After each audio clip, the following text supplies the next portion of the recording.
Olá pessoal, sejam bem-vindos ao canal Entre Linhas. É o momento de nós explorarmos as entrelinhas da lição da Escola Sabatina. Estamos gravando o 9º vídeo, a 9ª lição, provas, tribulações e listas. E como entrelinhas, nós vamos trazer aqui para vocês, já no sábado, Lucas 12 diz 2 moedinhas. E como é de costume, vamos ver o que significam essas 2 moedinhas, quais as palavras que nós podemos estudar puxando para o hebraísmo, que é analisando o grego e vendo o pensamento hebraico sobre os temas. Nós teremos também como entrelinhas qual foi o critério hermenêutico utilizado por Daniel para ele interpretar lá Mene, Mene, Tekel, Urfasim. Então fiquem ligados que é uma entrelinhas bastante interessante.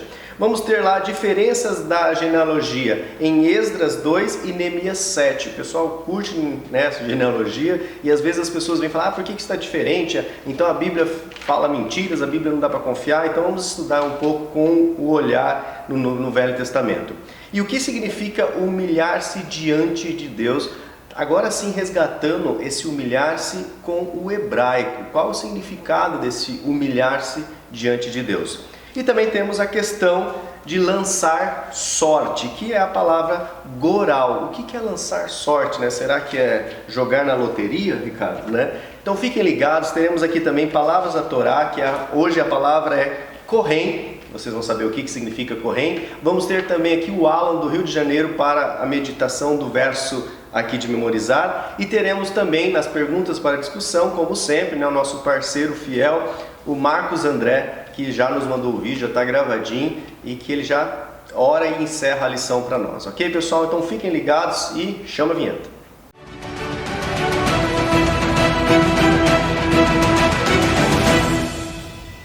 Pessoal, antes de nós iniciarmos aqui os estudos das entrelinhas, queria agradecer a vocês. Os comentários no canal têm aumentado a cada semana, vocês têm atendido a esse apelo, isso é muito importante, porque o YouTube entende que os vídeos são interessantes e que o pessoal gosta dos vídeos e comenta, Fora o comentário, sempre fica a dica de você se inscrever no canal se não é inscrito, compartilhar nas suas redes sociais e também acionar o sininho para que o YouTube avise você quando nós postarmos o próximo vídeo. E aí você deixar lá na sua lista de notificações e quando quiser assistir, só clicar lá e você já assiste e estuda as entrelinhas, ok? Muito obrigado mesmo. Tivemos vários comentários aqui no 8º vídeo, pessoal comentando o 7º vídeo, o 6º vídeo, hashtag fui até o fim.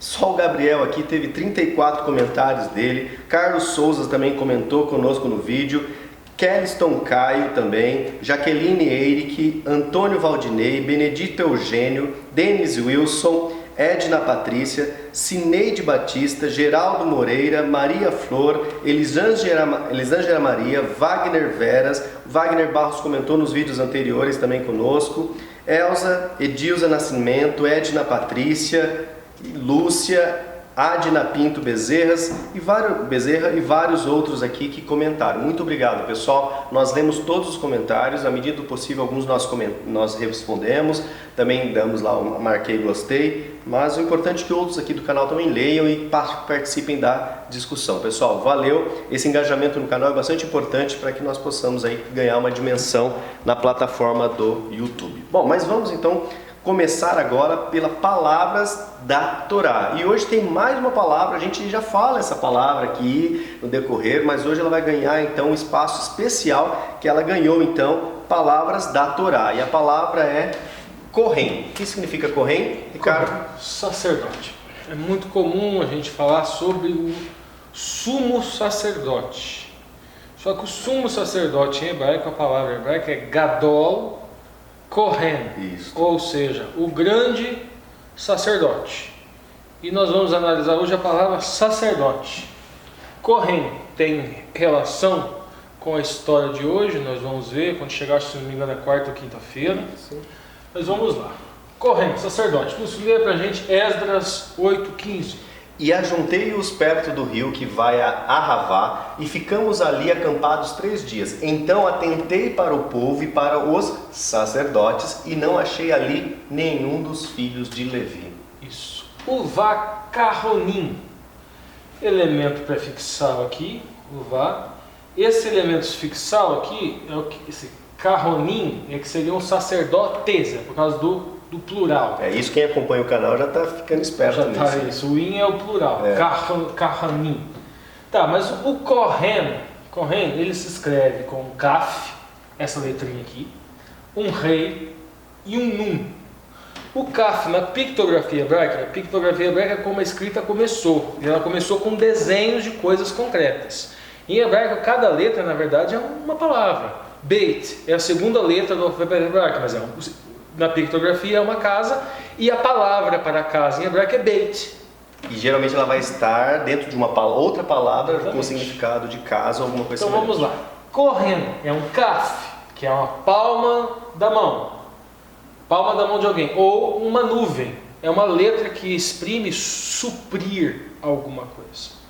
Rei significa contemplação, ser quebrado, pegar sementes. Rei é a letra do serviço. Nun, semente, peixe, é um reino ou um herdeiro. Então a gente tem aquelas palavras mais concretas, vamos lá. Kaf primeiro seria uma mão. A mão do Kohen, nós vamos lembrar do que? A mão que fazia o sacrifício expiatório. A mão, sumo sacerdote do Kohen, que sacrificava o cordeirinho, que passava o pecado do homem pecador para o cordeirinho, depois pegava o pecado do cordeirinho e levava para o Mishkan Kodesh, para o tabernáculo. E depois do tabernáculo para o bode Azazel, que é lançado no deserto. Esta mão, a primeira letra de Kohen, Kaf. A segunda letra, Rei, é a letra do serviço. O serviço, obviamente, do Kohen é o serviço sacerdotal. É a letra de contemplação. Nesse serviço ele contemplava o quê? Contemplava todo o plano de salvação, que obviamente passa por Jesus como sendo cordeiro, até Jesus como sendo sumo sacerdote também. E a última letrinha, o Nun, seria a semente, que está associada à Boa Nova, e o peixe, que também está associado à Boa Nova. Afinal, os apóstolos foram convidados para serem o quê? Pescadores de homens. E a questão do reino e o herdeiro real, o sacerdócio segundo a ordem de Melquisedeque. Porque o sacerdócio segundo a ordem de Melquisedeque, ele funde em si funções de Kohen, que é o sacerdote, e função de Melech, funções de rei. Mas na própria pictografia da palavra Kohen está associada o significado do reino. Agora, vamos lá, peguei e juntei os significados pictográficos em 4 enunciados para a gente entender melhor tudo isso que foi dito. Pegar sementes com a mão. A semente é associada, inclusive, nas parábolas de Cristo com o Evangelho. Pegar sementes com a mão, gente, é se preparar para levar o Evangelho, para levar a Boa Nova. No trabalho do Kohen Gadol estava ali tipificado toda a Boa Nova de salvação. Contemplar uma nuvem no reino, ou seja, contemplar a proteção de Deus. Aquela nuvem que, enquanto o povo estava no deserto, durante o dia os protegia do calor, fazendo sombra, e durante a noite protegia do frio, aquecendo. Então o Kohen contemplava a mão de Deus protegendo o povo. Suprir ou servir com um peixe é servir aos necessitados, é o amor ao próximo, é levar a boa nova para quem precisa ouvir. Servir ou suprir o rei. Então veja bem, suprir ou servir com um peixe seria servir os necessitados. Servir ou suprir o herdeiro real seria servir o rei dos reis. O sacerdote servia também, não só ao próximo, mas também servia ao rei dos reis. Então, mais uma palavrinha aí para o seu dicionário em hebraico, Kohen, sacerdote. Bom, agora nós temos aqui o verso para memorizar de Neemias 10, 29, e quem vai trazer o verso para memorizar é o Alan, do Rio de Janeiro, que faz parte do grupo de colaboradores do Entre Linhas, ok? E é interessante porque, inclusive, ele traz outras traduções do mesmo verso e toda uma meditação sobre o significado desse verso. Então agora é com você, Alan. Tudo bom, gente? Eu agradeço a oportunidade, o convite de falar sobre o nosso verso áureo dessa semana. Na lição 9, fui convidado para nós falarmos sobre Neemias, capítulo 10, versículo 29, aonde trata de aquele momento que o povo decidiu se converter a Deus. No primeiro momento tiveram uma grande festa ali comeram do melhor que tinha na terra, eles estavam satisfeitos pela construção do templo, o povo estava feliz porque já tinha estabelecido-se sobre a terra, mas havia algumas coisas que eram necessárias, né? Eu gosto muito do texto da versão que eu estou atualmente aqui, a versão Bíblia de Jerusalém. O texto diz assim: os que têm uso da razão uniram-se aos seus irmãos e seus chefes, se comprometendo por imprecação e juramento a caminhar segundo a lei de Deus dada por Moisés, seu servo, e observar todos os mandamentos de Yahvé, suas normas e estatutos.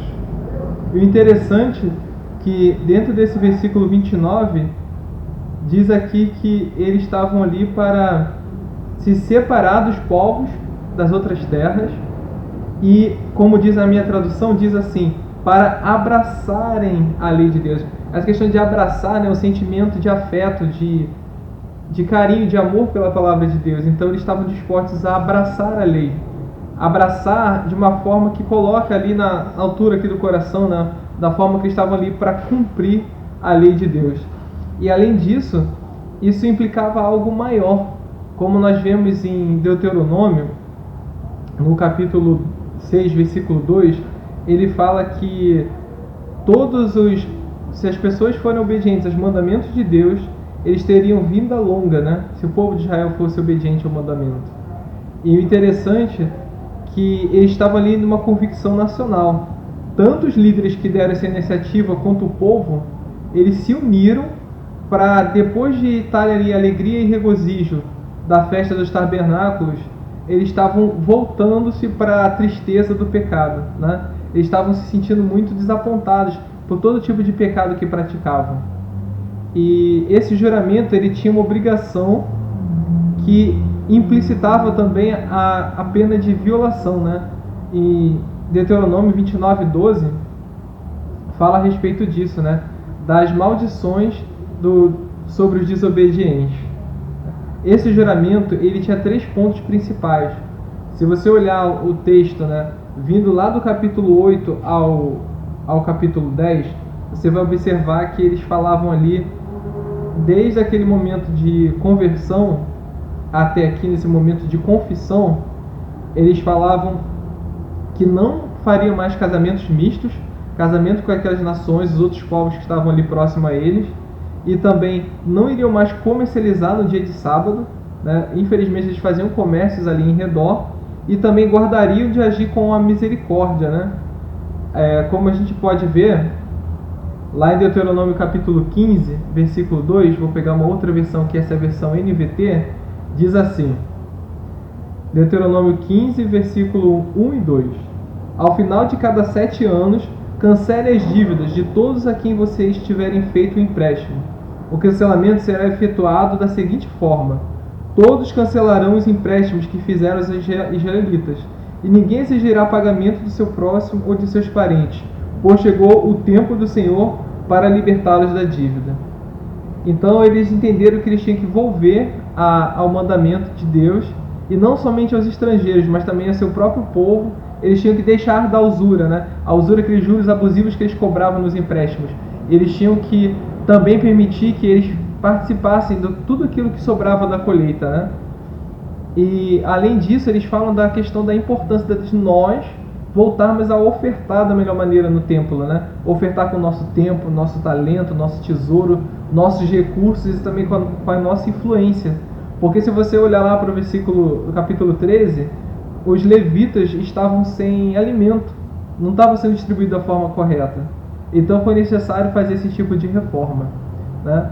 Mais uma vez eu saúdo os irmãos aí com a paz do Senhor, foi um prazer participar, e guardem no coração, né, para abraçarem a lei de Deus, e também todos que tiverem uso da razão, suas esposas, seus filhos, todos de sua família que tiverem entendimento, que possam abraçar a lei de Deus, guardar a lei de Deus no coração, tá? Para que a gente não venha pecar contra ele.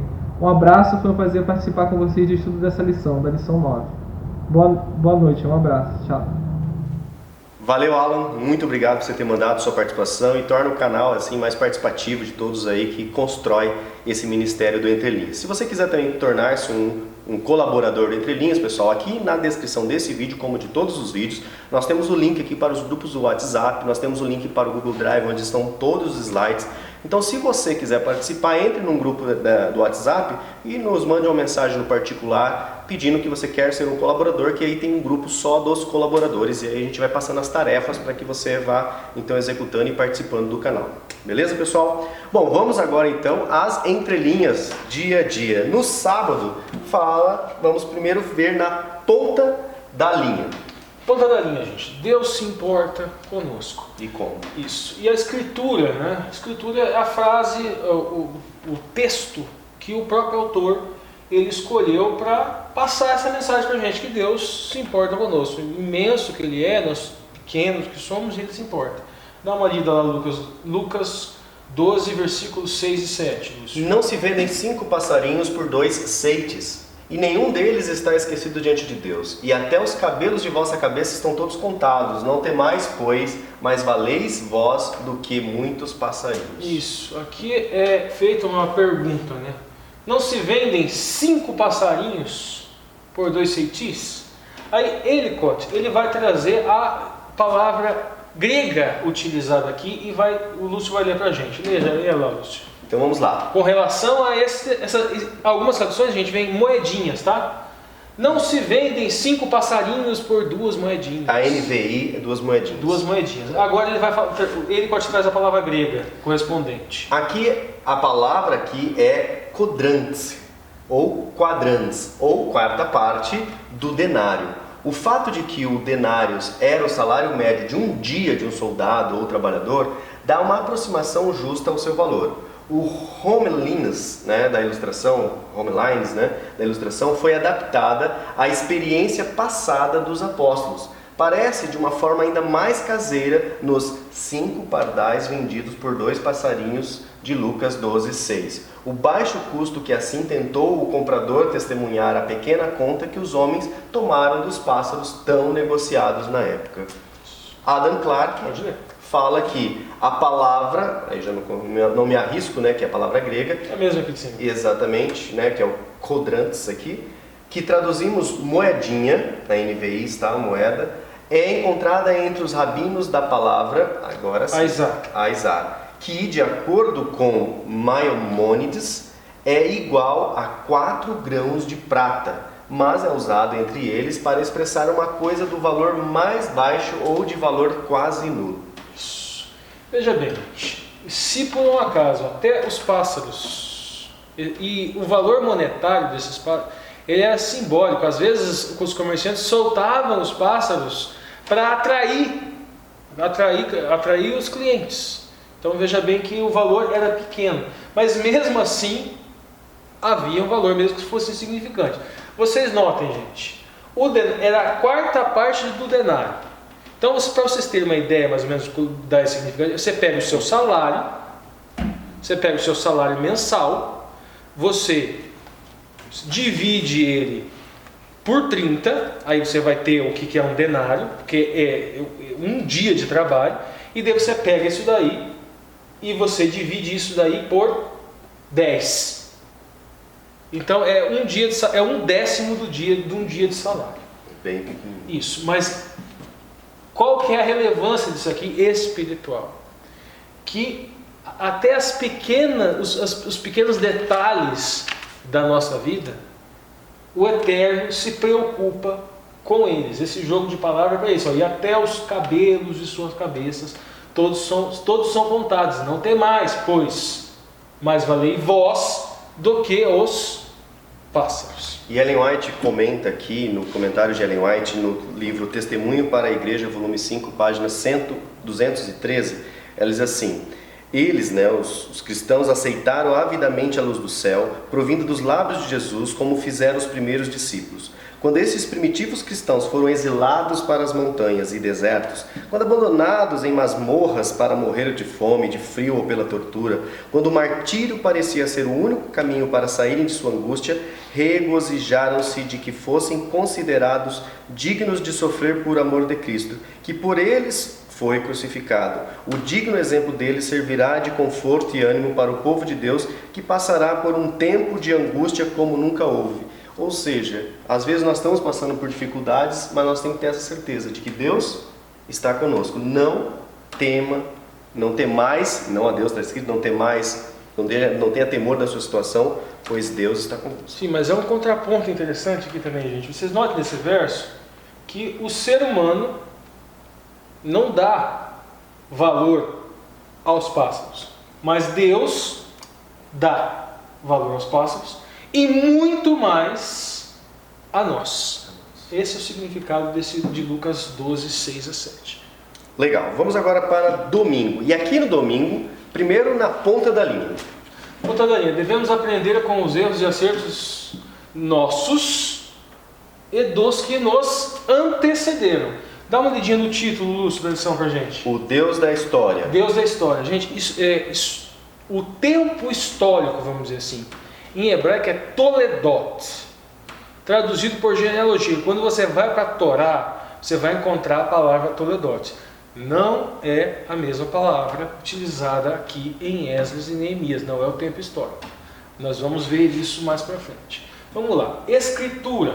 Na lição de domingo, gente, vai estar falando lá o autor da lição. Dá uma olhadinha na pergunta lá, Lúcio, pra gente. Leia Esdras 1, Daniel 1. Como os versos de Daniel nos ajudam a entender a que Esdras estava se referindo? Isso. O que estava acontecendo aqui, gente? A gente tem aqui em Daniel a descrição do quadro histórico onde os utensílios sagrados, os vasos sagrados, foram retirados do Mishkan Kodesh, foram retirados da cidade e foram levados para a casa dos deuses pagãos. Dá uma olhadinha lá, Lúcio, Daniel 1:2. E o Senhor entregou nas suas mãos a Jeoaquim, rei de Judá, e uma parte dos utensílios da casa de Deus, e ele os levou para a terra de Sinar, para a casa de seu Deus, e pôs os utensílios na casa do tesouro do seu Deus. Isso. Então veja bem, esses utensílios foram retirados por ocasião do cativeiro em Babilônia, cativeiro babilônico. E agora, em Esdras, estes utensílios voltam. Lê lá, Lúcio, pra gente. Todos os vasos de ouro e de prata foram 5.400, bastante, né? Todos esses levou Sesbazar quando os do cativeiro subiram de Babilônia para Jerusalém. Isso. Essa é a primeira parte da escritura, que está na primeira parte da lição. Volta lá, Lúcio. Aqui. Isso. Agora tem a segunda parte, que é interessante, que é de onde nós vamos tirar a nossa entrelinha, que o autor da lição ele vai comentar sobre Belsazar e a apostasia de Belsazar. Vamos lá, o Lúcio dá uma olhadinha, Daniel 5:2. Havendo Belsazar provado o vinho, mandou trazer os vasos de ouro e de prata que Nabucodonosor, seu pai, tinha tirado do templo que estava em Jerusalém, para que bebessem neles o rei, os seus príncipes, as suas mulheres e concubinas. Ou seja, eles pegaram utensílios que eram utilizados na liturgia do Mishkan Kodesh, que tinha e tem, né, simbologia com o plano de salvação, e estavam bebendo, se embriagando. A história de Belsazar a gente sabe, né, que uma mão sobrenatural apareceu e escreveu Mene, Mene, Tekel, Urfassim. E aí fica aquele ponto. A gente pensa assim, mas como que Daniel interpretou isso? Será que veio? Qual foi o critério hermenêutico? E vamos lá no próximo slide, nós vamos ver isso que tem. Quando a gente lê em português, gente, não faz muito sentido. A gente pensa, sei lá, que veio uma vozinha do além e soprou no ouvido dele, alguma coisa assim. Mas olha só, gente, eu vou ler em português.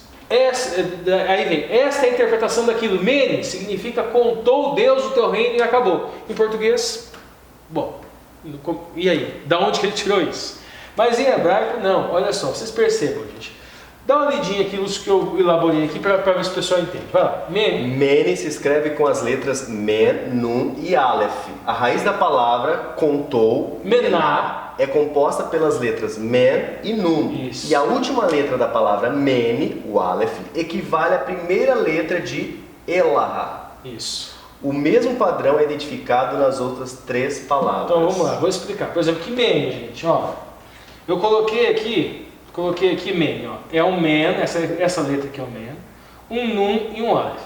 As duas primeiras letras de men a gente encontra na palavra hebraica para contou, mená. Olha aqui, gente, as mesmas letras, ó. Men é o men e o nun. Contou em hebraico é mená, é o men e o nun. Mesmas letras, ó. Aí, esse elá aqui é el, a raiz, que é Deus. El se escreve com um aleph e um lamed. O aleph é a primeira letra que está aqui depois de Deus. Então, assim, contou Deus, nós encontramos as duas primeiras letras de contou e a primeira letra de Deus. Nós temos aqui. As três letrinhas que formam o men. Então, qual é o método hermenêutico, gente? O nome disso aqui é acróstico. Quando as palavras, você retira da palavra as primeiras letras e você vai formando outras palavras. Então foi isso, esse é o método interpretativo. Tekel acontece exatamente a mesma coisa. Ah, legal. Tekel, gente, a gente tem aqui um tav, a gente tem aqui um kof e a gente tem aqui um lamed. Olha só, aqui a gente tem exatamente as mesmas, pesado em hebraico, tequiletá. Ó, daí a gente retira o elemento sufixal, que seria está aqui. Nós temos aqui, ó, o tav, o kof e o lamed, exatamente as mesmas letras de tekel. Tekel e pesado, tekel e a palavra em hebraico para pesado tem as mesmas iniciais, as mesmas letras, tav, kof e lamed. E daí Pérez, mas espera lá, mas não era urfacim? Gente, isso aqui é elemento prefixal, isso aqui é elemento prefixal do plural. Nós temos aqui fares. Ah, mas não é Pérez? Ah, gente, é porque a letra P, ela tem som de F e som de P. Mas com esse elemento prefixal aqui, ele fica com som de F. Mas a raiz da palavra está aqui no meio, é Pérez. Entende? Então, aqui esse F e esse P é a mesma letra, é a letra P. Então, Pérez a gente tem um P, um Resh e um Samer. E dividido em hebraico é Perissat. Pega o elemento prefixal aqui, está aqui, ó. Peris. Está aqui, ó, Peris. Dividido, Perissat, elemento prefixal, tira o elemento sufixal, ou seja, depois, nós temos o Peris aqui. Nós temos as mesmas letras também. P, o Resh e o Sam. Então é daí. Ó, dá uma lidinha aqui, ó. Foi o seu reino e deu aos metros e aos perto. Mesma letra. Hermenêutica de Daniel. Hermenêutica do Mene, Tekel, foi assim. Não foi algo, óbvio que foi Deus que lhe deu sabedoria, mas tem uma base hermenêutica, tem um critério, tem um conhecimento gramatical envolvido. Sim, deixa eu só perguntar então, Ricardo, se nós pegarmos a Bíblia em hebraico, lá onde está traduzido na nossa língua Mene, Tekel, Farsim, nós encontraremos exatamente essas letras aqui. Em hebraico, sim. Entenderam? Então vamos avançar. Vamos agora para segunda-feira em suas cidades, na ponta da linha, Ricardo. O homem é capaz de coisas maravilhosas quando se permite ser utilizado como instrumento divino. Legal. Esse é o sentido. Aí o autor pegou a escritura, pegou entre outras palavras, entre outros textos, eu selecionei o mais importante, né, para a gente ter um resumo de espaço. Leia para a gente, Lúcio, Esdras 2:1. Esses são os filhos da província que subiram do cativeiro dos transportados que Nabucodonosor, rei da Babilônia, tinha levado para a Babilônia e tornaram a Jerusalém e a Judá, cada um para a sua casa. E aí começa o problema da genealogia aqui entre Esdras e Neemias.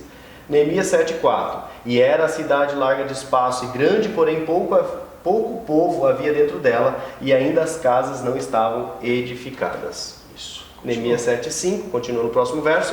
Então o meu Deus me pôs no coração que ajuntasse os nobres e os magistrados e o povo para registrar as genealogias. E achei o livro da genealogia dos que subiram primeiro, e assim achei escrito nele. Então, gente, primeira coisa que tem aqui, ó, em suas cidades. De novo, nós já falamos isso em lições anteriores. O povo foi convidado para Alá. Alá é subir para Jerusalém. Tem toda uma... O cara pode estar no Himalaia, que ele não vai descer para Jerusalém, ele vai subir para Jerusalém. A palavra Alá significa subir e significa também Isso. migrar para Jerusalém. Já foi palavras da Torá aqui na Já lição. foi palavras da Torá, inclusive. Só que não foram todos que atenderam o cará, o chamado de Deus para subir para Jerusalém. Deixa eu até aproveitar essa sua fala, teve um comentário de Ellen White que diz que muitos já tinham adquirido bens, adquirido casa, estabilizado, então eles não quiseram, né, largar o seu conforto, a sua estabilidade para vir lá para uma cidade deserta e fazer tudo novamente, construir tudo novamente. Sim, exatamente. Então veja bem, o que acontece aqui? A cidade, ela estava edificada, agora já no tempo de Neemias, muita gente saiu de... Foram três. Primeiro com Zorobabel, teve a primeira leva.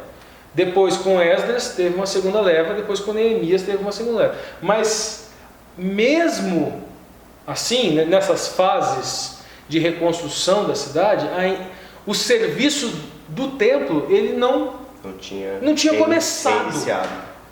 Com a construção dos muros, se tornou possível começar esse serviço do templo.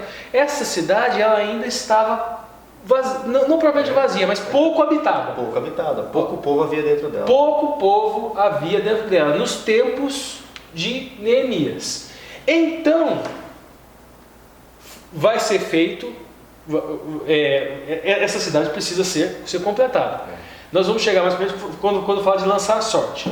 Aí, em Neemias 7,5, ele acha um livro. O que acontece? Ele acha um livro da genealogia daquelas pessoas, daquelas vindas anteriores, especificamente da segunda vinda. Depois teve a primeira vinda Zorobabel, segunda vinda Esdras, que está aqui em Esdras 2. Neemias acha este livro, ou seja, esta genealogia, que hoje, quando a gente abre a Bíblia, a gente encontra em Esdras 2:1, tá? Ele encontra, mas aqui não é Toledote, não é igual aquela genealogia. Adão teve Sete, Enos, Malalel, não. Aqui a palavra não é Toledote, a palavra aqui é Iarras, que também é traduzido por descendência. Então ele achou um Sefer, livro, Iarras. Esta expressão não é Toledote, como eu já expliquei. Tá, mas vamos lá. O ponto aqui entre linhas que a gente vai achar dessa lista é que existem diferenças. Você pega Esdras 2, você olha a lista em Esdras 2, você pega Neemias 7, você olha a lista em Neemias 7 e ela é diferente. Por que ela é diferente? E aí, Joseph Benson traz a melhor resposta para a gente, mais plausível, e ela é bem simples. Não há necessidade para desacreditar na veracidade da Bíblia. O Lúcio vai ler para a gente. Mas este catálogo a seguir difere em alguns detalhes do que está em Esdras capítulo 2. Provavelmente que alguns deles foram posteriormente habilitados a fazê-lo e foram então inseridos neste novo registro juntamente com aqueles que vieram com Neemias.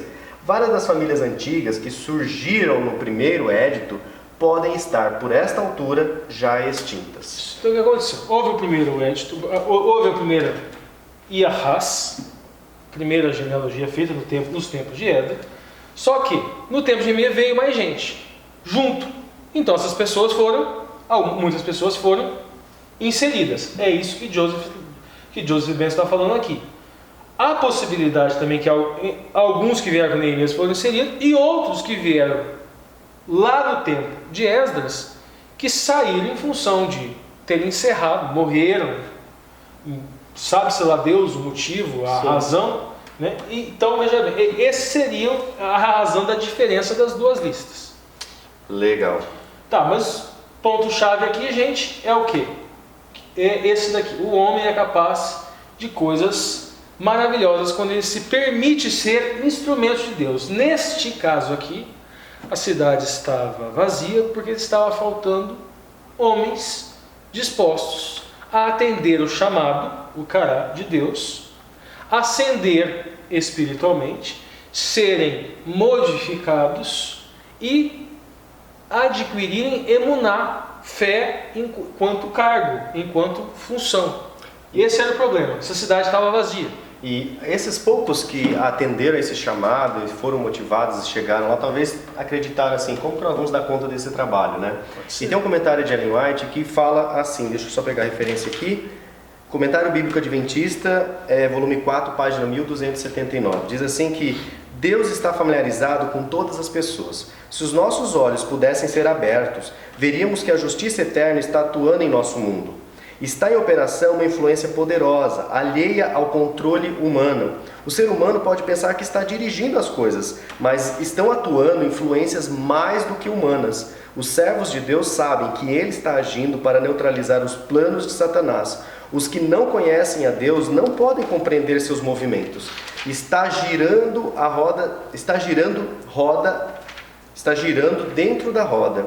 Aparentemente, a complicação do mecanismo ela é tão grande que o ser humano pode ver apenas um completo emaranhado, mas a mão divina, vista pelo profeta Ezequiel, está colocada sobre as rodas e todas as partes se movem em completa harmonia, cada uma fazendo o seu trabalho específico, mas com liberdade de ação individual. Então, ou seja, sempre Deus está agindo num macro plano dele, e a cidade foi aos poucos sendo reconstruída. Sim, gente, mas vamos pensar o seguinte: tinham pessoas que atenderam o chamado na cidade e tinha pessoas que não atenderam o chamado do Eterno para vir para a cidade e ficaram lá em razão da comodidade.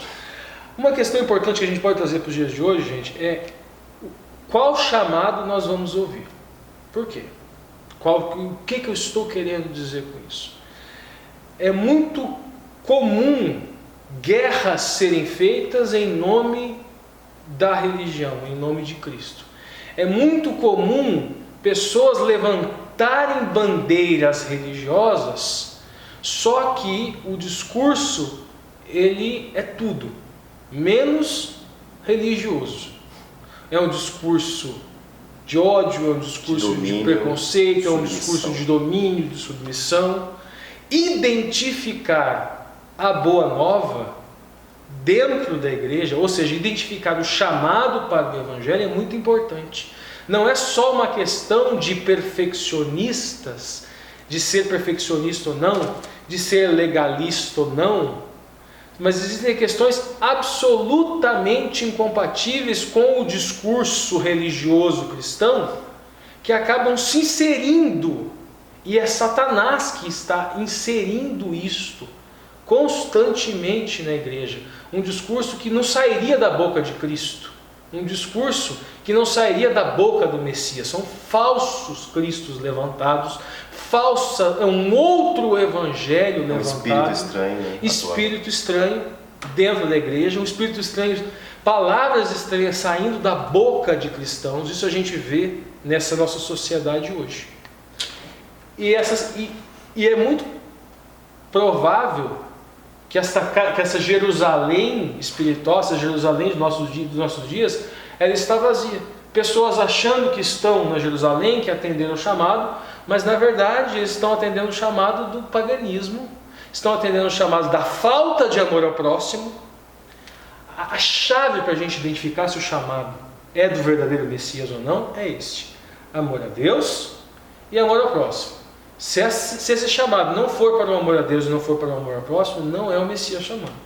Antes de nós avançarmos para a terça-feira, tem uma participação especial do Marcos André, né, porque ele mandou um áudio, ele falou assim, inclusive sobre essa questão da genealogia, eu vou colocar aqui, né, valeu Marcos por mandar já antes, que ele quis dizer assim, né, vou parafrasear ele, que Deus se importa assim nas genealogias, Deus nos dá as genealogias.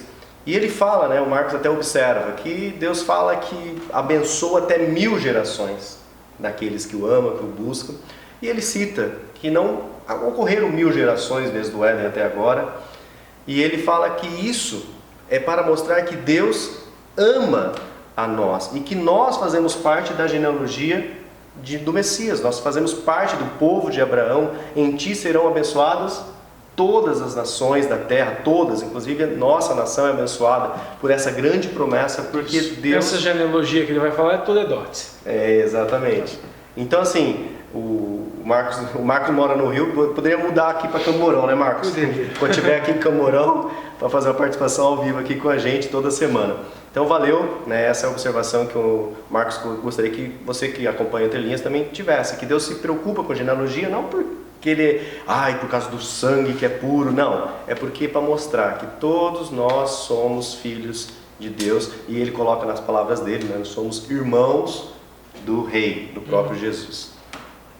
Vamos lá então para a terça-feira. Onde estão os sacerdotes, Ricardo? Na ponta da linha. Nem todos atendem ao chamado de Deus. Já adiantei um pouquinho lá no dia anterior, vamos lá. Êxodo 8:1, Lúcio. Esses, pois, são os chefes de seus pais com as suas genealogias, os que subiram comigo de Babilônia no reinado do rei Artaxerxes. O que eu falei na segunda-feira, gente, foi o seguinte: tem gente que pensa que está ouvindo chamar e não está. Pensa que a cidade está cheia e que ele está naquela cidade, mas ele não está. Porque agora aqui não. Agora aqui, vamos lá, gente. Essas pessoas não.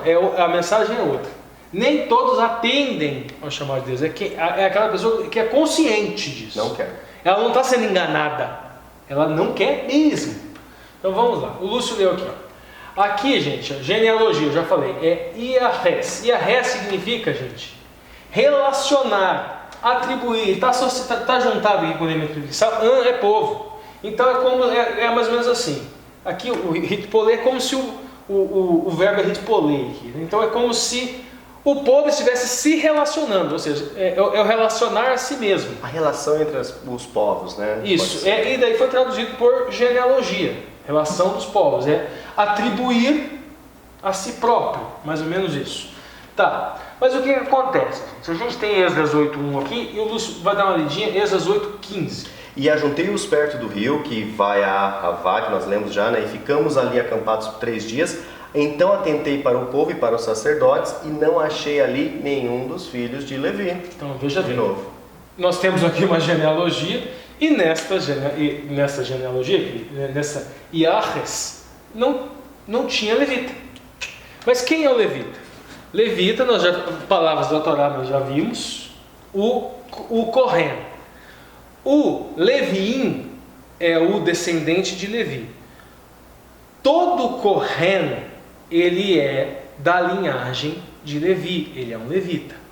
O Gadol Corrém, ou seja, o grande sacerdote, é da linhagem de Arão. Arão é um levita. Então a gente tem lá Jacó tem 12 filhos. 12 filhos. Cada filho deu origem a uma tribo. Uma tribo específica foi separada para uma emuná específica, para uma fé específica, para um cargo específico. A tribo de Levi. Porque não se prostituía. Levi tinha uma emuná específica. Emuná é fé, mas também emuná é cargo ou função. Esta tribo foi separada. E nesta leva agora, ele olha a genealogia, cadê os levitas? O levita cuidava do Mishkan Kodesh, do trabalho no templo. O levita trabalha toda a liturgia. Era o levita que pegava todo o sacrifício, todo o corban lá, que era levado para a expiação do pecado, era o levita que fazia aquele serviço, transferia o pecado do povo, orar pelo povo, fazer oração do povo, todo o trabalho litúrgico. E não tinha nenhum levita. A cidade estava pronta, estava reconstruída, estava com o muro, o templo estava reconstruído, mas não tinha pastores, não tinham obreiros, não tinham quem levasse a boa nova. Não tinha sacrifício. Onde é que estava a boa nova no Velho Testamento? Aquele cordeiro. O rapaz Gabriel só vê matança. Aquele cordeiro que morreu. O rapaz Gabriel é que comenta muito nos nossos vídeos, ele tem umas interpretações lá que às vezes não dá nem para entender direito o que é. Mas aquela matança era um símbolo, era para o povo entender a consequência do pecado. E aquela matança jogava na cara deles a boa nova. Veja bem, esta matança vai acabar um dia. Este pecado que está em você vai passar para o cordeiro, vai passar para o templo, um dia vai passar para o bode de Azazel. E o bode de Azazel vai ser lançado no deserto. Essa é a boa nova. E ela já existia lá no Velho Testamento. E não tinha ninguém para trazer essa boa nova. A aplicação que você pode trazer nos dias de hoje, gente. Tem cristãos que estão anunciando outro evangelho. Pensamos que tem político X, político Y defendendo a moral, defendendo a lei, Só que a lei, a finalidade da lei é amor a Deus e amor ao próximo. A finalidade da lei não é ódio ao próximo. Então a pessoa que defende um evangelho onde eu tenho inimigos, o evangelho é boa nova, ele é para todos aqueles que quiserem aceitar. É uma porta aberta para quem tiver emuná, para quem tiver convicção. E é importante porque assim como você julga as pessoas, que às vezes as pessoas falam, ele merece o quê? Assim como você julga as pessoas, Deus falou que você também será julgado. Sim, exatamente. Esse é o ponto. Não haviam levitas, não haviam quem fizesse trabalho litúrgico. A nossa entrelinha aqui, o Lúcio vai dar uma lidinha, que é Albert Barnes. Arravá era tanto uma cidade quanto um rio em Esdras 8:21. O nome moderno do lugar é Hit. É famosa por suas nascentes de betume e está situada no Eufrates, a uma distância de aproximadamente 80 milhas da Babilônia em direção ao noroeste. Isso aqui nós já falamos, faz parte da nossa entrelinha, o Kohen. E o Carrém. Carrém é exercer o sacerdócio, é o exercício do cargo. Carrém é a prática da emuná. É a emuná, que é fé, mas fé no sentido cargo ou função. Então, Carrém é exercício sacerdote, exercício da emuná. Beleza. A aplicação que a gente faz para os dias de hoje, gente, muitas pessoas estão com um discurso incompatível com o cristianismo. E isso é falta de fé. Não é porque eles não acreditam, é falta de fé porque eles pensam que estão desempenhando uma função para a qual eles foram chamados, um cargo para o qual eles foram chamados, ou seja, uma emuná para a qual eles foram chamados, e eles não estão. Eles estão pregando evangelho estranho, outro evangelho. Legal. Pegando o último significado de emuná, honestidade. Eles estão sendo desonestos com o evangelho. Não só com o evangelho, mas consigo mesmo. Um comentário aqui no terça-feira, Mensagens Escolhidas, volume 2, página 253, diz assim: como é a nossa vereda para o céu? É uma estrada que oferece todas as convidativas comodidades? Não é vereda estreita e aparentemente incômoda, é vereda de conflito, de prova, de tribulação e sofrimento? Nosso comandante Jesus Cristo não nos ocultou coisa nenhuma a respeito das batalhas que temos de travar. Ele abre perante nós o mapa e nos mostra o caminho. No mundo tereis aflição, João 16:33. O apóstolo repete as palavras de Cristo: por muitas tribulações nos importa entrar no reino de Deus, Atos 14:22. Na verdade, solitária e penosa seria a nossa peregrinação, se não fosse Jesus. Não vos deixareis órfão, diz ele em João 14:18. Juntemos, pois, todas as promessas registradas, devemos repeti-las dia a dia e nelas meditar na calada da noite, e sejamos então felizes. Esse é o nosso cargo, nossa função, isso sim é para o que nós fomos chamados. Vamos para a quarta-feira, humilhados diante de Deus. E o que será, que significa então humilhar-se diante de Deus? Mas primeiro, na ponta da linha, Ricardo. O sucesso espiritual depende de nós reconhecermos a dependência de Deus. Essa é boa. Devemos confiar nele, obviamente, em todas as circunstâncias. Gente, não é fácil. A vida é difícil, a nossa natureza ela é fraca. Nós precisamos clamar o Espírito, porque isso não é algo... Diariamente, porque isso não é algo... Essa força não é nossa. Nós não temos essa força. Nós precisamos clamar o Espírito nos dê esta força. A questão agora é a Escritura. O autor seleciona um texto da Torá que está lá em Devarim, que depois eu vou explicar a questão chave. Leia a luz para a gente. Deuteronômio, capítulo 30, os versos 2, 3 e 6. Só lê o 2 primeiro. E te converteres ao Senhor teu Deus e deres ouvidos à sua voz conforme a tudo o que eu te ordeno hoje, tu e teus filhos, com todo o teu coração e com toda a tua alma. Beleza. Primeira coisa interessante aqui, converter, chavá é retornar. O que o povo não estava fazendo isso? Não estava se convertendo, não estava retornando a Jerusalém. Não estava retornando a Jerusalém. Então, essa cidade vazia, no sentido escatológico, no sentido profético, no sentido espiritual, é uma cidade onde não tem conversos. Muitos são chamados, poucos escolhidos. Poucos escolhidos.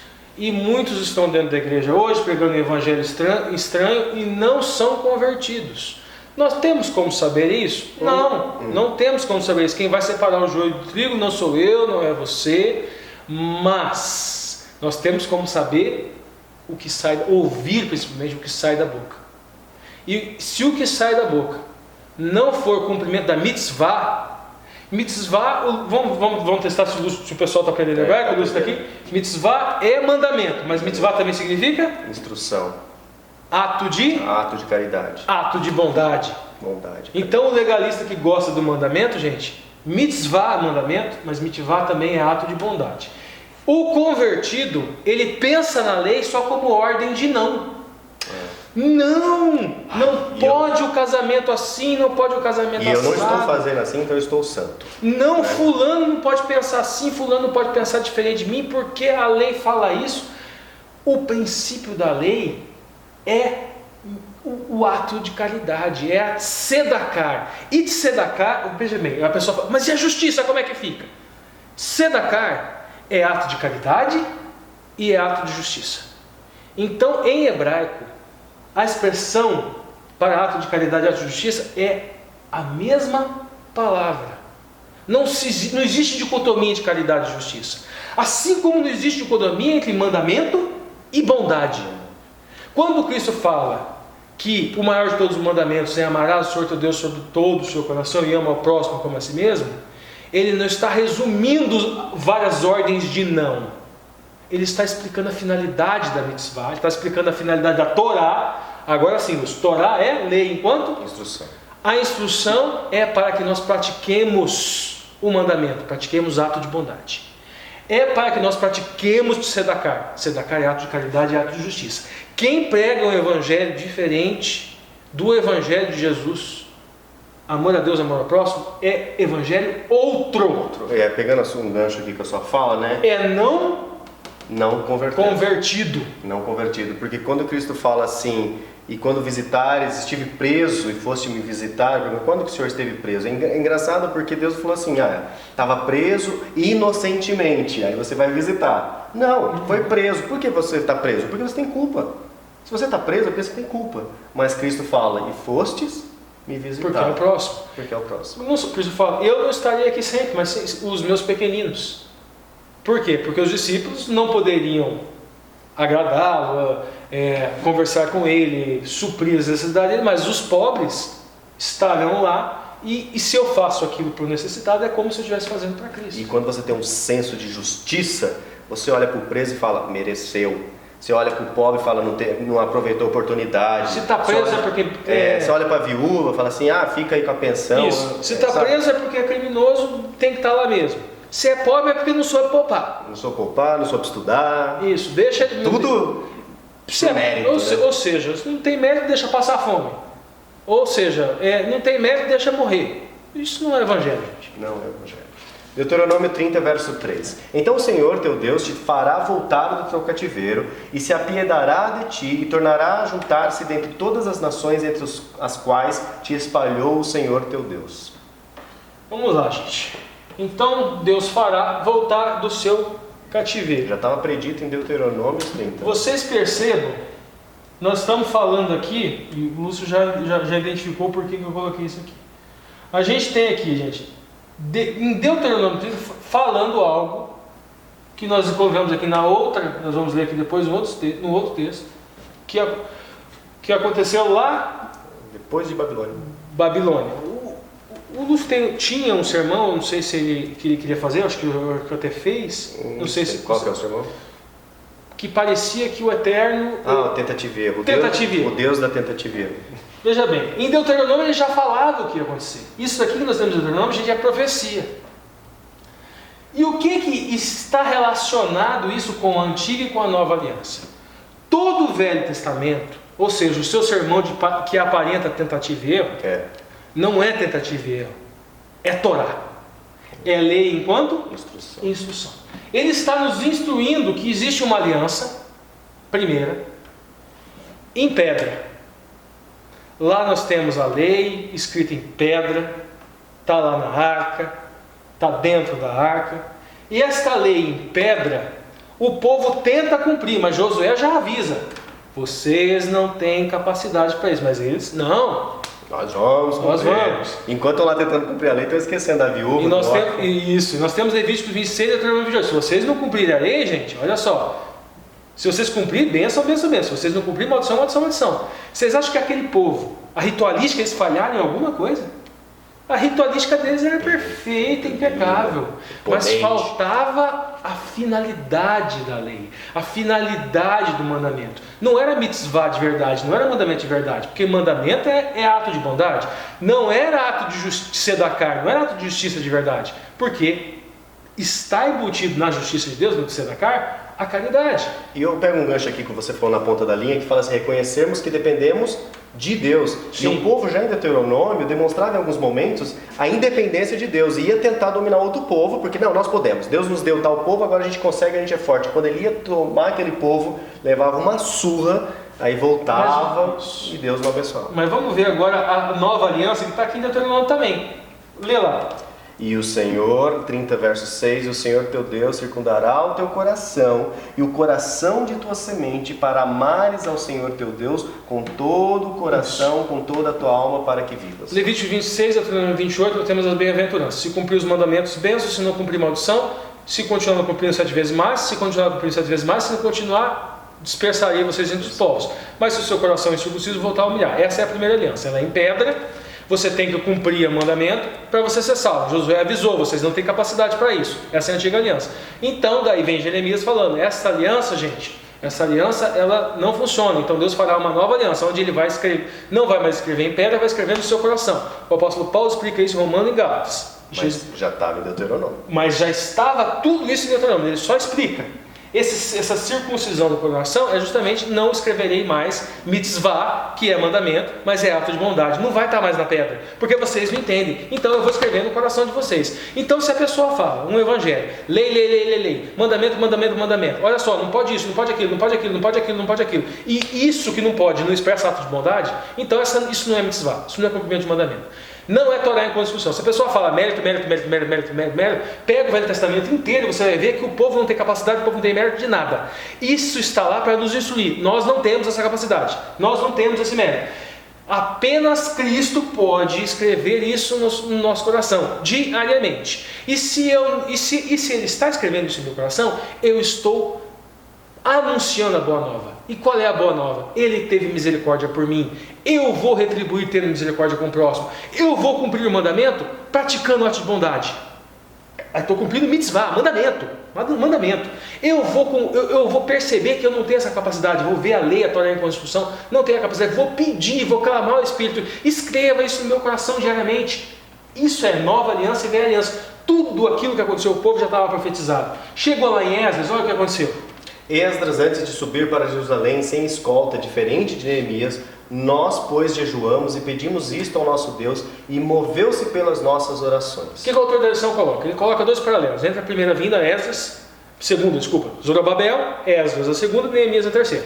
Então lá, Esdras, nessa segunda leva de pessoas que subiram, eles subiram sem guarda real. Lê lá em Neemias como é que foi a terceira com Neemias, aqui embaixo. 2:9. Então vim aos governadores da além do rio e dei-lhes as cartas do rei. E o rei tinha enviado comigo chefes do exército e cavaleiros. Mas em Esdras eles foram sem escolta. Sem escolta, mas com diferente, Deus. O que eles fizeram? Lê lá, Esdras 8:23. 23 eu li, né? Nós, pois, jejuamos pedimos isso ao nosso Deus. Então essa segunda escolta, ela foi uma escolta com Deus. Eles clamaram, jejuaram, eles se humilharam. Agora nós vamos entender um pouquinho desse sentido de se humilhar.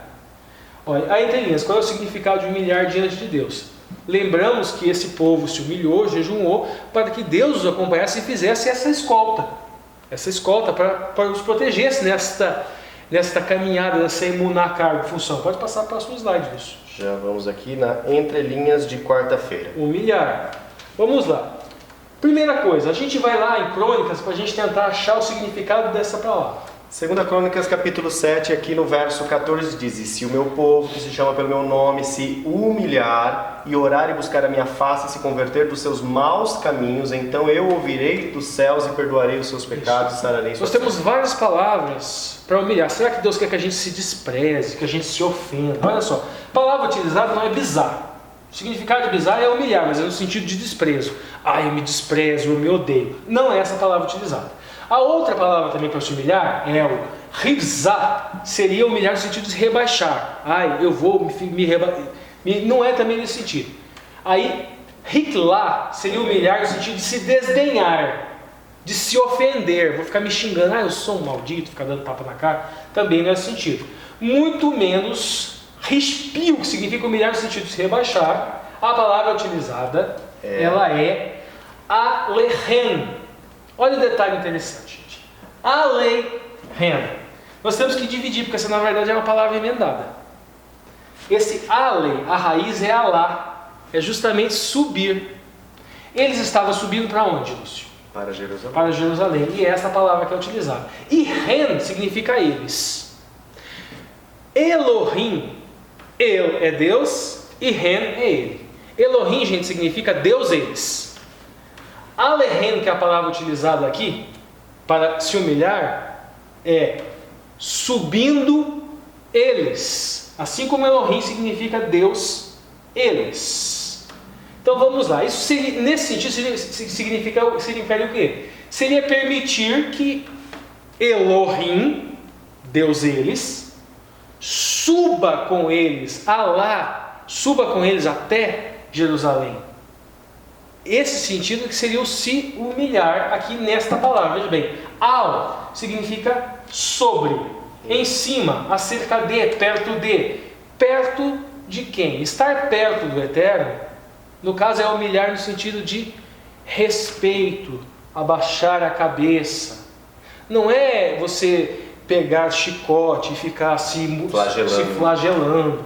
Então é nesse sentido. Quem espiritualmente sobe, materialmente, interiormente, ele se diminui. Diante do eterno, do infinito. Exatamente. Nós temos aqui o exemplo de João Batista. É claro que aquilo que João Batista falava era no sentido de missão. A minha missão termina onde a dele começa. É necessário que ele cresça e eu diminua, mas espiritualmente também. Santificação é isso também. E nesse sentido espiritual de subir para Jerusalém, é isso que significa. É Cristo subindo, ou seja, quando o Espírito Santo escreve em minha lei, é eu diminuindo. Isso é importante, né? Só lembrando, e Cristo subindo. Porque quando você está pregando o Evangelho, quando você está estudando, quando você está no entrelinhas, nos grupos do WhatsApp, você tem que ver assim, o que você está fazendo, se é para elevar o nome de Deus e diminuir o seu, ou se é para elevar o seu e diminuir, ou você está usando Deus para você se elevar. Para você se elevar e diminuir o outro. Diminuir o outro. Não, é muito de maneira nenhuma. Aí é outro evangelho. É outro evangelho. Gente, vocês veem aqui. Eu falei Alá aqui, que está nesse humilhar, né, gente? Eu falei que é subir, blá, blá, blá, elevar, ascender, mas também significa brotar, germinar. Lembra lá atrás do Correno, que pegava a semente do evangelho? O Correno pega a semente do evangelho. Só que a pessoa que se humilha, ela germina aquela semente. Aquela semente. Surge, cresce, exatamente. Então esse humilhar é justamente permitir que aquela semente que o Gadol Correno, que é Cristo, colocou em nosso coração, está escrevendo em nosso coração, e ele vai fazer o quê? Crescer. Que bonito, emigrar a Israel, ou seja, quando você se aproxima de Deus, germina a semente dentro de você. Nós temos vários significados desse migrar para Jerusalém. Permitir que a semente cresça no seu coração. E como é que essa semente ela é regada, gente? Ouvindo o verdadeiro evangelho. Então, se está no seu coração crescendo uma coisa diferente, cuidado com o que você ouve. Cuidado com o chamado que você atende. Eu lembrei agora, assim, coisa bonita nessa essa comparação que você trouxe, Ricardo, porque muitas pessoas são boas, sinceras, e quando elas recebem o evangelho, vêm para a igreja, elas germinam, elas brilham, elas acham uma razão de viver. A parte boa, né, o exemplo bom, porque realmente ela pegou aquela sementinha que está no coração de todos, né, todas as nações, e elas deixam germinar, se aproximam de Deus. E deixar germinar a semente é a nova aliança. É o Ruach HaKodesh escrevendo a lei no coração. Legal. E tem um comentário, Mensagens Escolhidas, volume 1, página 391, nos comentários de Ellen White, diz assim: a fé para a salvação não é uma fé casual, não é um mero assentimento do intelecto, é a crença arraigada no coração, que abraça Cristo como Salvador pessoal, com a certeza de que Ele pode salvar perfeitamente aos que por Ele se chegam a Deus. Crer que Ele salve outros, mas não salvará a nós, não é uma fé genuína. Mas quando a pessoa se apoia em Cristo como a única esperança de salvação, então se manifesta uma fé genuína. Essa fé leva seu possuidor a colocar em Cristo todas as afeições da alma. Seu entendimento fica sob o controle do Espírito Santo e o seu caráter é moldado segundo a semelhança divina. Sua fé não é morta, emuná, né? Mas sim que opera por amor e o leva a contemplar a formosura de Cristo e a tornar-se semelhante ao caráter divino, pessoal. Você se humilha. Se humilha. Legal, pessoal. E agora chegando aqui, né? Quinta-feira, fiquem ligados, né? O Marcos André logo nas perguntas aqui de sexta-feira. Na ponta da linha. Antes que as grandes obras sejam realizadas, são necessárias pessoas consagradas ou capacitadas para aquela obra. Legal. Além da gente ter que aprender a identificar, o verdadeiro chamado, nós também precisamos aprender a identificar as boas obras. E essas boas obras só podem ser reflexo de duas coisas: amor a Deus e amor ao próximo. Cumprir o mandamento só pode ser se a finalidade desse mandamento for um ato de bondade. Vocês acham mesmo, gente, que Satanás ele vai vir, ele vai aparecer com voz de um dragão cuspidor de fogo, com dentes pontudos, unhas enormes, sujas, uma voz tenebrosa e arrepiante? Não. Ele vai aparecer sedutor, belo, com uma oratória de bom cumpridor dos mandamentos. Ele vai se dizer cumpridor dos mandamentos, respeitador da autoridade do Eterno. Só que o mandamento dele não reflete ato de bondade. Ele vai se dizer justo, justiceiro, praticador de justiça. Só que tzedakah não é justiça, não é só justiça, é justiça e caridade. Então o evangelho sempre vai vir quebrado, sempre vai vir pela metade. É um discurso só para chamar. E vocês são povo meu, porque vocês não fazem isso, porque vocês não fazem aquilo. E aí você se sente especial. E você se sente seduzido. Então eu vou. Assim como Eva. Sim, exatamente. Vamos dar uma olhadinha lá na escritura. Vai lá, Neemias 11:1. Agora sim, né? Nós vamos ver aqui nas entrelinhas a questão da lançar a sorte, né? E os príncipes do povo habitaram em Jerusalém, mas o resto do povo lançou sortes. Misticismo, será? Nossa, para tirar um de 10 que habitasse na santa cidade de Jerusalém e as 9 partes nas outras cidades. Teve loteria então em Neemias. Ou seja, daí começou a chegar o povo, chegou mais gente do que cabia a cidade. Aí eles tiveram que lançar sorte. Daí a gente pensa assim, misticismo, a Bíblia... Não pode isso. A Bíblia tem, depois eu vou mostrar, são várias e várias ocasiões que isso aconteceu, depois eu vou explicar o porquê. Sim, tirar. Vamos lá, Neemias 11:2. E o povo bendisse a todos os homens que voluntariamente se ofereciam para habitar em Jerusalém. Isso, pode ler o resto. E na 11:27, e na dedicação dos muros de Jerusalém buscaram os levitas de todos os seus lugares para os trazerem, a fim de fazerem a dedicação com alegria e com louvores e com cantos, saltérios, alaúdes e com harpas. Então veja bem, gente, aqui nós temos o porquê ele estava tão preocupado com os levitas. Porque os levitas, a harmonia do avodá, que é o do serviço do Eterno, ela se dá não só por obras, mas por pessoas. Pessoas com emunás específicas, com emunás diferentes, com cargos, fé enquanto cargo, enquanto função diferente. E o Espírito é que organiza essa emuná do povo. Ele separa, cada um tem o levita tinha uma emuná específica. O gadol corrente tinha uma emuná específica. O rei tinha uma emuná específica, o povo tinha uma emuná específica, a cidade tinha que proteger o povo, o templo, o Mishkan Kodesh, tinha uma função específica. Então tudo isso se harmoniza e se relaciona.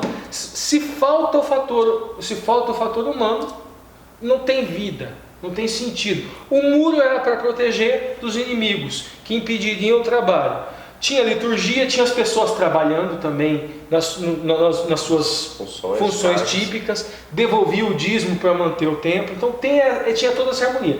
Mas veja bem, a dedicação dos muros eles buscaram levitas. Por isso que eles estavam preocupados que não tinham levita. O sentido escatológico, o sentido espiritual da coisa.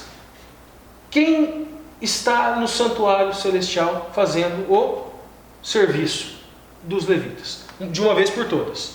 Cristo. Então, simbolicamente, os levitas tipificavam o próprio Cristo. Esse muro de Jerusalém lá atrás, que protegia a cidade, serve para nos proteger, no sentido espiritual, nos proteger hoje.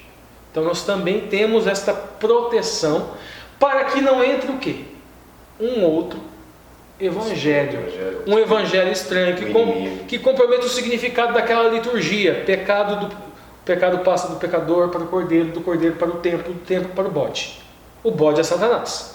O pecado, então, ele sai de mim, vai para Cristo, vai para o santuário celestial e depois vai para o bode Azazel, para Satanás. Tá. Cuidado, alguns já vão falar assim, então o Ricardo está falando que o pecado vai entrar no céu. Não é isso. Gente, tem um videozinho muito simplesinho do Arilton que vai explicar isso que o Lúcio acabou de falar, não vamos entrar nesse detalhe agora. Tá? Faltou só ler 12:30 aqui. Purificaram os sacerdotes levitas e logo purificaram o povo e as portas e o muro. Purificação do povo. Então a preocupação se essa harmonia não se encaixa, não há expiação de pecados, não há esta harmonia do povo de Deus. E agora nós vamos ver mais coisas sobre sorte. A questão, gente, da cidade santa, que vocês podem enfatizar também. O Lúcio vai se recordar. Os muros da cidade santa que está lá no Apocalipse. A porta era feita de uma pérola. Nós lembramos da parábola da madrepérola. E esta madrepérola é, segundo a interpretação, Cristo. Então, gente, este evangelho que nós estamos falando aqui, pega esta pedra e coloca um tapume. Se este outro evangelho, esse evangelho falso que nós estamos combatendo aqui hoje, ou então ele pega um martelo e quebra a pérola. Só se entra nessa cidade através de Cristo. Essa é a simbologia das portas da cidade santa. Estas pessoas que se recusaram a ir na cidade fazer esse trabalho, pregar esse evangelho, que só se entra nessa cidade quem, através de Cristo, quem tem emular em Cristo, é isso que nós estamos combatendo hoje.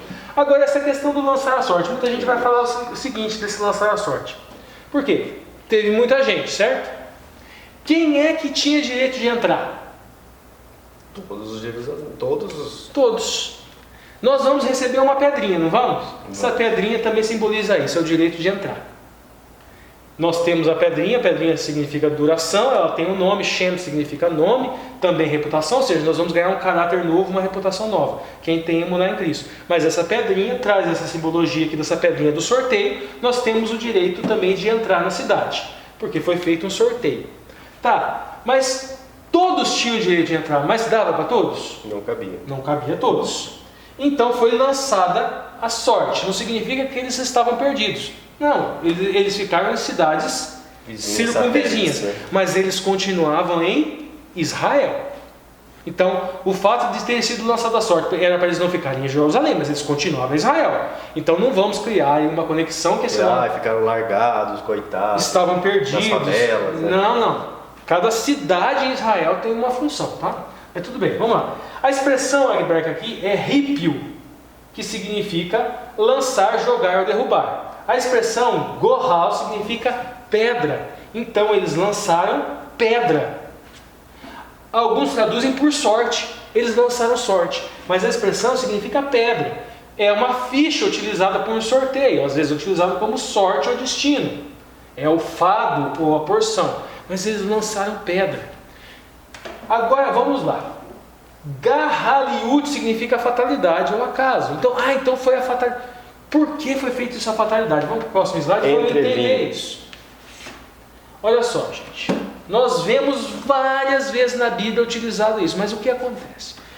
Quando não há uma previsão na lei, quando não há uma previsão de uma autoridade, do sumo sacerdote. Quando a autoridade não pode pegar a lei e definir, não, você vai, você não vai, você vai, não, você não vai. Eles lançavam sorte. Então, quando havia uma lacuna, vamos dizer, temos uma situação, qual é a situação? Opa, tem gente demais, nós vamos... Quem vai entrar na cidade? Quem tem direito? Todo mundo. Todos. Então não tem um critério. E aí, tem algum critério na lei que possa definir? Não, não tem. Então eles lançavam sorte. Agora vamos lá, nós vamos ver o comentário aqui. Dá uma lidinha aqui, que eu separei aqui para vocês. Dá uma lida. Assim a época de Moisés era bem diferente do período seguinte. Naquela época, Deus se fizera conhecer diretamente através de Moisés, o mediador profético. As gerações teriam que confiar nos sacerdotes, os mestres da lei, que tinham autoridade para ensinar, lá em Levíticos 10:11. Quando era necessária a direção em assuntos políticos ou militares, não abrangidos pela lei, os sacerdotes podiam usar o Urim e o Tumim como espécie de oráculo. Sei. Gordon Var, né, com relação a números, introdução e comentário. Editora Vida Nova. Eu trouxe um outro comentário de Editora Vida Nova também. É Chave Linguística do Novo Testamento. O método empregado pelos judeus era de colocar os nomes escritos em pedras dentro de um vaso, sacudi-lo até que uma pedra caísse. Isso. Tá falando. Agora veja bem, gente. O método, eu separei aqui várias vezes que foi utilizado esse método. Dá uma olhada.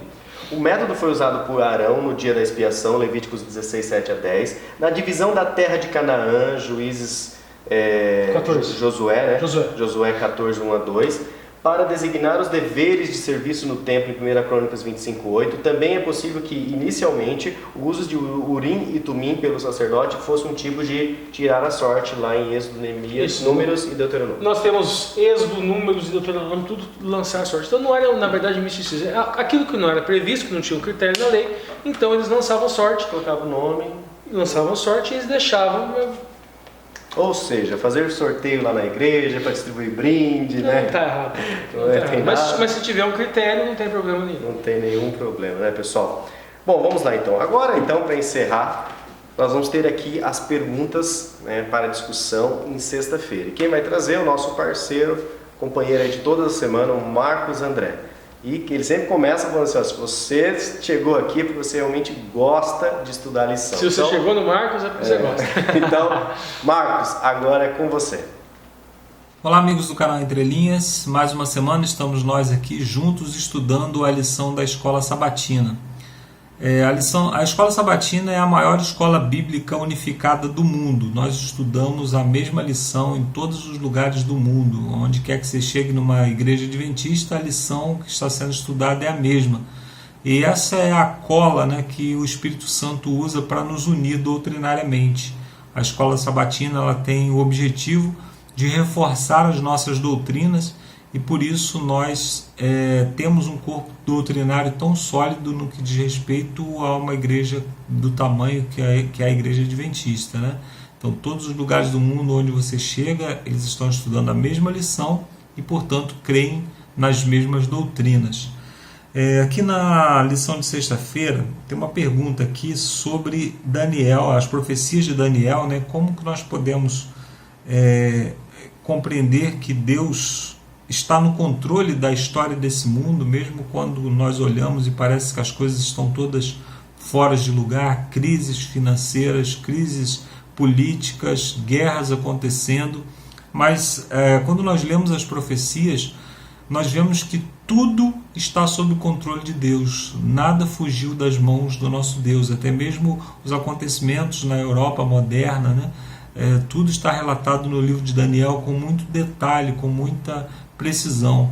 Se nós estudássemos mais e mais profundamente as profecias, nós teríamos muito mais fé na Bíblia e também teríamos muito mais fé em Deus, porque não dá para um ser humano comum escrever uma profecia como a profecia de Daniel 2, por exemplo, outras profecias que já até se cumpriram. Precisa que o poder de Deus esteja atuando para que isso aconteça. Então, isso fortalece grandemente a nossa fé. Uma das coisas que fortalece mais a minha fé na Bíblia são as profecias. Saber que Deus disse que iria acontecer para que quando acontecesse nós soubéssemos que realmente Ele está no controle. Outro texto, outra pergunta, eu vou agora para a pergunta número 3, vou deixar 2 para o final. A pergunta número 3 diz que Esdras queria pedir ajuda ao rei, não queria pedir ajuda ao rei porque temia que isso tornasse vazias as palavras sobre a proteção de Deus. Aí está perguntando aqui, o fato de que Deus cura, né, significa que estamos mostrando falta de fé se formos ao médico? Deus, ele usa os médicos, usa a natureza, usa os remédios como instrumentos seus.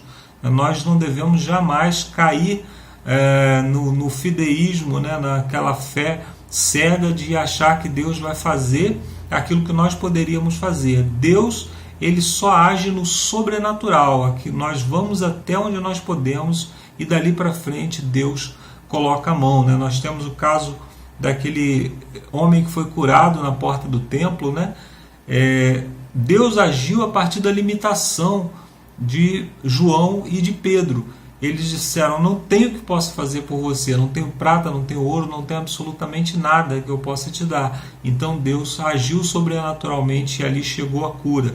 Mas se eles tivessem recursos para poder auxiliar de alguma forma aquele homem, Deus deixaria que eles trabalhassem, porque Deus tem um propósito na missão, tem um propósito no trabalho, que nós vamos falar na pergunta número 2. A pergunta número 2 pergunta assim: Deus nos conhece, isso nos dá grande segurança, né? Aí ele pede para ler aqui Isaías 43, verso 1, que diz que foi Deus que nos criou e nos conhece, está sempre conosco, né? Como você pode assegurar a presença do Criador e seus semelhantes quando eles passam por crises emocionais, relacionais, sociais e financeiras?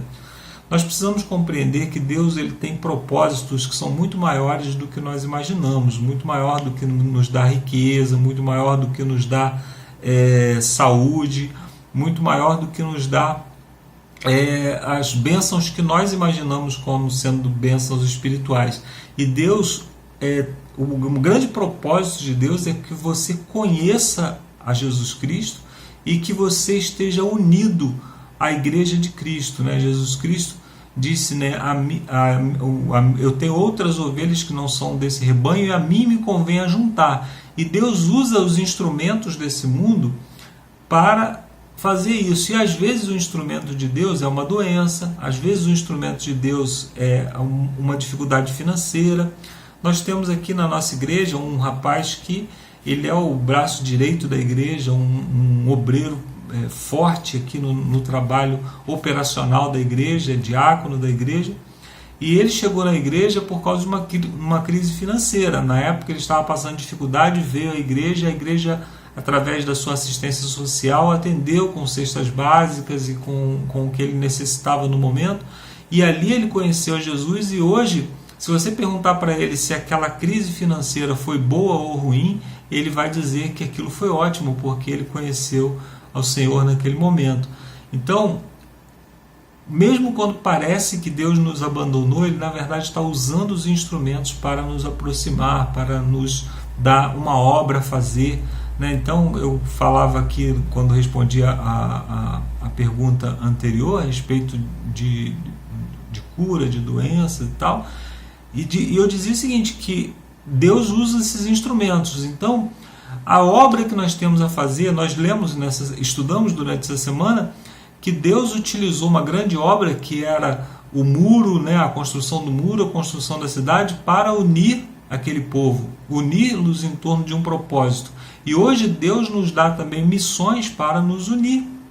Nós temos uma grande missão, que é a missão de pregar o Evangelho a todo mundo, e isso deveria nos unir, e também pequenas missões, como alimentar alguém, como socorrer alguém na sua dificuldade, como visitar alguém que está doente, e isso nos une. Então nós precisamos entender que o grande propósito de Deus é esse, nos manter unidos, né? Lá em João no capítulo 17 diz Jesus Cristo dizendo, para que todos sejam um, assim como eu sou um contigo, falando com o Pai, né? Para que o mundo conheça que tu me enviaste. Então nós testemunhamos de Jesus quando estamos unidos. Então nós temos que tomar muito cuidado, irmãos, aí nesse sentido, com coisas que desunem a igreja, com coisas que causam divisão na igreja, né? É o grupo do vegetariano que briga com o grupo do carnívoro, é o grupo dos estudiosos da Bíblia que briga com o pessoal da música que não estuda tanto assim.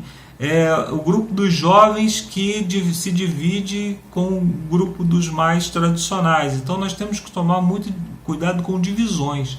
Nós temos que trabalhar sempre pela união, temos que ser sempre a cola que gruda a igreja, e sempre que nós estivermos vendo um movimento de desunião na igreja, nós precisamos combater aquele movimento com amor para que aquilo acabe, porque Deus deseja que estejamos unidos. E como eu disse, Ele utiliza a crise, utiliza os momentos ruins para poder nos aproximarmos uns dos outros e para poder nos aproximarmos de Deus. Então nós precisamos entender que mesmo nos momentos de dificuldade Deus está agindo, e nós precisamos encontrar propósito na dificuldade, nós precisamos encontrar um propósito maior na dificuldade. Então que Deus nos abençoe. Eu gostaria de convidar você a fazer uma oração nesse momento pela nossa união, para que possamos ser unidos como igreja e que possamos continuar caminhando nos caminhos do Senhor, para que quando Cristo voltar estejamos todos como um só corpo. Vamos orar. Santo e glorioso Deus, muito obrigado porque o Senhor tem trabalhado no nosso coração, tem trabalhado na Tua igreja para que a Tua igreja esteja unida. Nós te pedimos, Senhor, pela Tua graça e pela Tua misericórdia, que se há alguma divisão, há algum rancor no nosso coração, há algum elemento dentro da nossa igreja nos dividindo, que o Senhor repreenda para que nós possamos testemunhar vigorosamente de Jesus com o nosso testemunho pessoal, com a nossa união uns com os outros. Salva-nos para o Teu reino, perdoando os nossos pecados, as nossas falhas, em nome de Jesus. Amém. Deus nos abençoe e até a semana que vem. Valeu, Marcos, muito obrigado. Obrigado pela oração. E tem mais um comentário aí do Ricardo. Rapidinho, com relação a esse jogo, tem alguns que fazem interpretação com relação a quando os apóstolos escolheram, né, e lançaram sorte, que eles falam que colocaram pedras. É uma interpretação possível. Que colocaram pedras com características das pessoas, depois jogaram as pedras e pesaram essas pedras. Pedras com uma cor, qualidade, pedras com uma cor pró, vamos dizer, pedra com outra cor, contra.